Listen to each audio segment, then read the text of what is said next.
తర్వాత ఏరోప్లేన్ లా మారి ఎగిరే కార్ ని చూద్దాం. అంతకంటే ముందు లాంబోని చూడు. అది ల్యాంబో కొంచెం ఉద్దేశమని దానికి తల్లలు పెట్టి అలానే వదిలేశారు. ఈ కార్ ధర రెండింతలున్నా ఇందులో సగం మాత్రమే ప్లేస్ ఉంది. ఈ కార్ కి $2,00,000 పెట్టనేమో, ఎందుకంటే నేను దీంట్లో పట్టడం లేదు. అసలు వాళ్ళకి ఆ కార్ ఎలా నడపాలో తెలుసా? ఎలా వేస్తాం? ఫోర్త్. షిఫ్టర్ ని క్లిక్ చేస్తే సరిపోతుంది.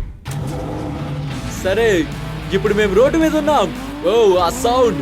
ఓరి దేవుడా, దీని కోపం వచ్చినట్టుంది. ఓయ్, దీనికి మంచి పవర్ ఉంది. ఓరి దేవుడా, ఈ కార్ కి పిచ్చెక్కినట్టుంది. యాక్సలరేటర్ లైట్ గా ప్రెస్ చేసానంతే గాలో ఎగిరేలా వెళ్తుంది. నేను డ్రైవ్ చేసిన కారులో ఇదే స్పీడ్ గా ఉంది. మీరు మీ వెలితిని పూడ్చుకోవాలంటే ఇదే బెస్ట్ కార్. ఇప్పుడు మనం $3,00,000 కార్ దగ్గరికి వచ్చేసాం. అలాగే ఇది భూమి మీద సురక్షితమైన కార్లలో ఒకటి. ఇదొక ట్యాంక్ లాగుంది. ఇది మిలిటరీ గ్రేడ్ కారా?